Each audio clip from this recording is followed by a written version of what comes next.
જય માતાજી મિત્રો, સ્વાગત છે તમારું આજના આપણા એક નવા બ્લોગ વિડીયોની અંદર। અને આજનો બ્લોગ વિડીયો જે છે આપણે ચેલેન્જ વિડીયોનું ખેતર નથી, પણ આપણું જે ખેતર જે ઘર હતું ત્યાંથી દૂર આપણું જે ખેતરની અંદર ઘર છે ત્યાં આપણે બ્લોગ વિડીયો જે છે સ્ટાર્ટ કરેલો છે સાંજે 7:30 વાગ્યે। તો મિત્રો આજનો જે બ્લોગ વિડીયો જે છે આપણે જે ખેતરમાં આપણે ઘર જે છે ત્યાં આપણે બ્લોગ વિડીયો સાંજે 7:30 વાગ્યે સ્ટાર્ટ કરેલો છે। અને આજની તારીખ છે 2/7/2026, 2/7/2026 આજની તારીખ છે। અને આજનો જે બ્લોગ વિડીયો જે છે મિત્રો આપણે સાંજે 7:30 વાગ્યે મોડામાં મોડો સ્ટાર્ટ કરેલો છે। આજનો થોડો વધારે મોડું થઈ ગયું આજે બ્લોગ વિડીયો જે છે શૂટિંગ કરવામાં, બરાબર। તો ફરીથી આજે મિત્રો બ્લોગ વિડીયોની અંદર આપણે વાત કરવા જઈ રહ્યા છીએ કે વ્યસનોથી ઘેરાયેલી દુનિયા, બરાબર। તો મિત્રો તમે જે પાન મસાલા પડીકી આતી તમે જે પણ ખાવો છો, બરાબર છે, પાન મસાલા પડીકી આતી, સિગારેટ, તમાકુ આતી, બધું તમે ઘણું બધું અલગ અલગ પ્રકારના વ્યસનો જે તમાકુ પડીકી જે છે એ અલગ અલગ તમે વ્યસનો જે છે કરતા હોય છો મિત્રો, બરાબર। બધા મને ખબર જ છે, મારા આજુબાજુ પણ વિસ્તારોની અંદર મેં નિરીક્ષણ કર્યું, બધે જોયું છે, એટલે મને ખબર છે ને આખી દુનિયા ઘેરાયેલી છે। એના માટે મેં ટાઇટલ પણ રાખવાનો છું કે વ્યસનોથી ઘેરાયેલી દુનિયા। આ દુનિયાની અંદર કોઈ એવો વ્યક્તિ નથી બીજા કે વ્યસનો નહીં કરી શકતા હોય, બરાબર। વ્યસનો નાનાથી મોડીને મોટા સુધી પણ કરે છે, મેં જોયેલું છે, મારી આંખે જોયેલું છે, સગી આંખે જોયેલું છે, એટલે મને ખબર છે, બરાબર। તો મિત્રો વ્યસનોથી ઘેરાયેલી દુનિયા છે, અને વ્યસનો વાળી દુનિયા એમ કે તો પણ ચાલે, બરાબર છે। તો મેં તમને કીધું હતું કે જે પણ તમે 50 કે 100 રૂપિયાનો દિવસની અંદર વ્યસનોની અંદર પૈસા જે બગાડો છો એના કરતા તમે 50 કે 100 રૂપિયા જે છે ઘરમાં આપો, કરિયાણાનો સામાન લાવો, આતે, બરાબર, કે અન્ય કોઈ કાર્યની અંદર વાપરો જેનાથી તમારું પરિવાર ખુશ રહે અને તમે પણ ખુશ રહો। તમે તો અત્યારે પહેલા તો નિરાશ જ થશો, કારણ કે તમને પેલું લત જ લાગેલી છે વ્યસનો, પાન મસાલા પડીકી, તમાકુ, બીડી, સિગારેટ આતે, બરાબર, એની લત લાગેલી છે, એટલે લત તો છૂટવાની નથી, બરાબર। પણ તમે એવા પ્રયત્નો કરો કે મિત્રો ધીમે ધીમે ઓછું ખાવો, ઓછું વ્યસન કરો, ઓછું વ્યસન કરો, એમ કરતા તમારે વ્યસન જે છે, જે પણ વ્યસનો કરતા હોય એ વ્યસનો જે છે મિત્રો છૂટી જાય, બરાબર છે। તો વ્યસનોથી ઘણા બધા નુકસાનકારક એ છે, બરાબર, ફાયદા તો તમને કઈ જ નહીં થાય વ્યસન કરવાથી, બરાબર। તો વ્યસનો કરશો પાન મસાલા પડીકી આતે, તમાકુ, સિગરેટ, બીડી આતે બધું, બરાબર, આ તમે વ્યસનો કરશો તો તમને ઘણું બધું જે એની જે છાપો હોય છે, બરાબર, એ પડીકું જે કંપનીનું આદિ હોય એની ઉપર મતલબ કે એની છાપો હોય છે, બરાબર। આથી બધું મોઢાનું, આથી ચહેરાનું, આથી બધું ફૂગ, મતલબ કે કેન્સર આથી જેવી ઘણી બધી બીજી અન્ય બીમારીઓ જે છે એ વ્યસનો કરવાથી થતી હોય છે, બરાબર। મોટા ભાગે તો કેન્સરની જે બીમારી હોય છે એ પાન મસાલા પડીકી, પછી આ મિરાજ કે પેલું શું કહેવાય પડીકી આતે, પછી આ પેલું શું કહેવાય છે બીજા અલગ અલગ જે પ્રકારના જે વ્યસનો જે છે એની પર છાપ આપેલી જ હોય છે। આ ચહેરાની જે આપણી છાપ હોય એ છાપ આપેલી હોય અને ફુગાયેલો આતે મોડું હોય છે, તો છતાં પણ જે વ્યક્તિઓ જે છે ત્યારે ખાઈ રહ્યા છે, બરાબર, તો એમને ખબર છે તો છતાં પણ એમની જાતે હાથે કરીને આપણું જીવન ટૂંકાવવા માંગે છે, મતલબ કે જીવન ટૂંકાવવા માંગે એટલે કે ખાઈને અને જીવન જે છે મિત્રો બીમારીમાં લાવવા માંગે છે। બીમારી થશે એટલે પછી રામના ઘરે, બરાબર છે। તો વ્યસન થી દૂર રહો, જેનાથી તમારું બીમારી આદિ થતી હોય તો બચે અને તમારું આયુષ્ય પણ વધી શકે, બરાબર। આપણે હાથે કરીને આયુષ્ય જે છે ઓછું કરીએ એના કરતા વધારો, બરાબર। લેખમાં તો બધું લખાય છે, આપણે ધારો તો આપણે ગમે તે પણ કરી શકીએ, બરાબર, આપણી પણ એ છે, પણ એવું નથી કે લેખમાં જે લખાઈ હોય એ તો બરાબર છે, પણ આપણે જે ધારી શકીએ ને તો એ પણ ગમે તે થઈ શકે છે। હમણાં ધારો કે આપણે વ્યસન હમણાં આપણે આગળ નથી ચાલવું તો ના ચાલે, એ લેખમાં લખેલું હોય કે નહીં લખેલું હોય, બરાબર, એ તો આપણે આપણી જાત ઉપર ડિપેન્ડ કરે છે, બરાબર। લેખમાં લખેલું હોય કે એ તો મને ખબર નથી, પણ આપણે આગળ ચાલવું છે, મતલબ કે એક ડગલું આગળ વધ્યા, બરાબર, એ આપણી મરજીથી આગળ વધ્યા છે, કોઈના કીધા પર આગળ વધ્યા નથી, બરાબર। તો આ તે લેખમાં લખાઈ જાય, આ તે મને કઈ ખબર નથી, પણ એમ કહું છું, બરાબર, આપણી મરજીથી તમે ચાલો, બરાબર, પોતાની મરજીથી ચાલો, પોતાની ઈચ્છાથી ચાલો કે આપણે ચાલો હવે વ્યસન જે છે હવે પોતાનું દિમાગ પર લઈને આપણે કહો કે આટલા બધા પૈસા જે છે 50 થી 100 રૂપિયા આપણે દિવસની અંદર બગાડીએ છીએ, તો એ 50 થી 100 રૂપિયા જે છે એ આપણે કંઈક સારા કાર્યની અંદર વાપરીએ, આપણે પરિવારને ઘરની અંદર આપીએ કે કરિયાણાની અંદર આતે 100 રૂપિયા જે મહિનાની અંદર કેટલા બધા પૈસા ભેગા થાય, 50 થી 100 રૂપિયા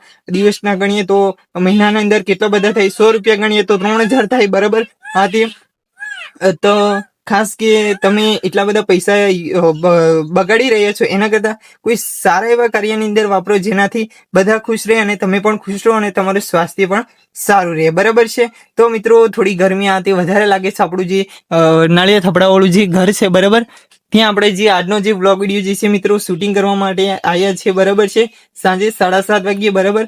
તો મેં તમને કીધું કે સારા કાર્યની અંદર વાપરો, સેવાની અંદર વાપરો અને પક્ષીઓ માટે ચણ આદિ જે તમે પૈસાઓ જે મિત્રો વેડફો છો, બરાબર, વ્યસનોની અંદર, એના કરતા પક્ષીઓ માટે જે તમે ચણ લાવશો દુકાન પરથી કે ગમે ત્યાંથી, બરાબર, એ જે પૈસા જે છે એ 50 થી 100 રૂપિયા એ મહિનાની અંદર તમે ભેગા કરો અને એટલાનો પક્ષીઓ માટે, કાં તો ગાયો જે રખડતી ગાયો હોય છે શહેરો સિટીઓની અંદર, એની માટે મિત્રો તમે છે ને આપણે જે ઘાસના પૂળા તે લાવશો એટલા પૈસાના, તો એમને ખવડાવશો તો ભગવાન ખૂબ રાજી રહેશે અને તમે જે પણ ધંધો રોજગાર કરતા હશો એ ધંધો રોજગાર તમારો સૌથી વધારે અને સારો એવો ચાલે અને જે પૈસા તમે યુઝ કરીએ છીએ એનાથી વધારે ડબલ પૈસા તમને મળી રહે, એ બરાબર. એવી ભગવાનને મારા તરફથી પણ પ્રાર્થના, અને ભગવાન પણ જે પુણ્યને કામ કરે એને સારું જેવું આગળ વધારે છે અને આવનારો જે સમય રહે છે એ સારો જ બતાવે છે અને સારો જ આવે છે. મિત્રો મારું જે ફેસ જે છે તમને થોડું બ્લેક વ્હાઇટ એવું તમને આગળના કટની અંદર લાગ્યું, બરાબર. મેં પણ વિડીયો જોયો તે શૂટિંગ કરીને પછી બ્લેક વ્હાઇટ થોડું લાગ્યું, એટલે આપણે જે મોબાઈલનું ફેસ લાઇટ છે થોડું નજીક લાવીએ છીએ, બરાબર.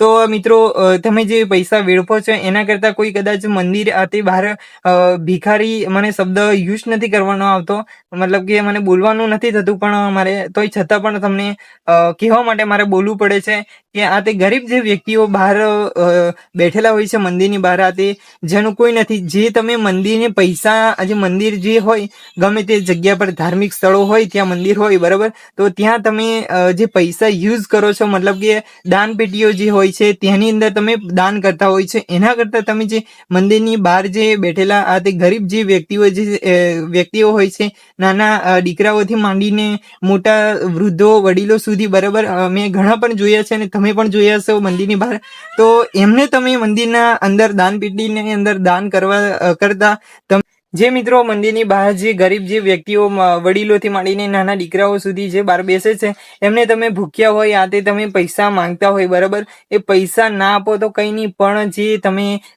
મતલબ કે જે ખાવા માંગતા હોય, તમારી જે કન્ડિશન તમારી પૈસા આધારિત, બરાબર, જે હોય એ પ્રમાણે, બરાબર, તમે એમને જમવાનું આતે તમારા ગમે ત્યાંથી લાવી, બજારની અંદરથી લાવો કે પછી ઘરેથી બનાવીને આતે ગમે તે રીતે આપો તો ભગવાન પણ ખૂબ રાજી રહેશે. જે એટલા પૈસા તમે વ્યસનોની અંદર વેડફી નાખો છો એટલા પૈસાનું તમે પુણ્યનું કામ કરો, સારું કામ કરો, કાં તો એ જે પૈસા જે છે એ તમે બચાવો. હું નથી કહેતો કે તમે એ જે પૈસા જે વ્યસનોથી વેડફો છો એ પૈસા તમે સેવાની અંદર વાપરો, બરાબર, એ સેવાની અંદર વાપરવાનું તો કહું છું, પણ જો તો છતાં તમારી ઈચ્છા હોય તો કદાચ તમે એ પૈસા જે છે તમારા ઘરે પણ વાપરો, બરાબર, આતે પણ જે તમે વ્યસનો જે કરો છો ને મિત્રો એ વ્યસનો ના કરો. મારો અર્થ વ્લોગ વિડીયોનો એટલો જ છે, બરાબર.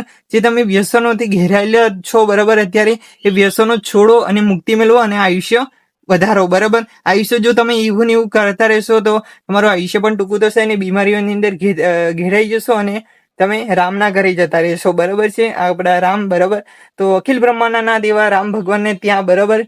તો એટલે ખાસ મારા તમામ ચાહક મિત્રોને જણાવવાનું કે મિત્રો તમે જેટલું પણ એ કરો છો, પૈસા વેડફો છો, એના કરતાં પુણ્યની અંદર કામ કરો, વાપરો પૈસા, અને કાં તો બીજા કોઈ મતલબ કે એની અંદર પૈસા વાપરો, બરાબર, તો સારા કામની અંદર વાપરો તો પણ ચાલે, બરાબર. પણ મતલબ કે મારો અર્થ એવો છે કે વ્યસનોથી તમે દૂર રહો, બરાબર. તો ઘણી બધી વ્યસનોથી ઘેરાયેલી દુનિયા છે, બરાબર છે, આ તે બધું ઘણું બધું છે.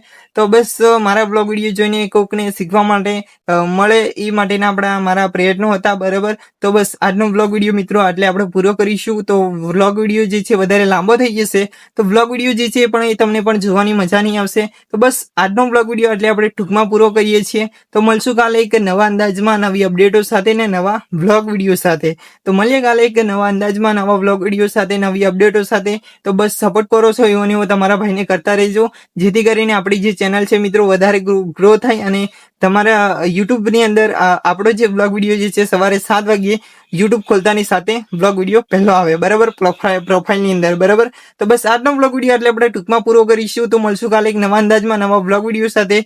જય માતાજી, જય શ્રી કૃષ્ણ, રાધે રાધે, જય શ્રી રામ.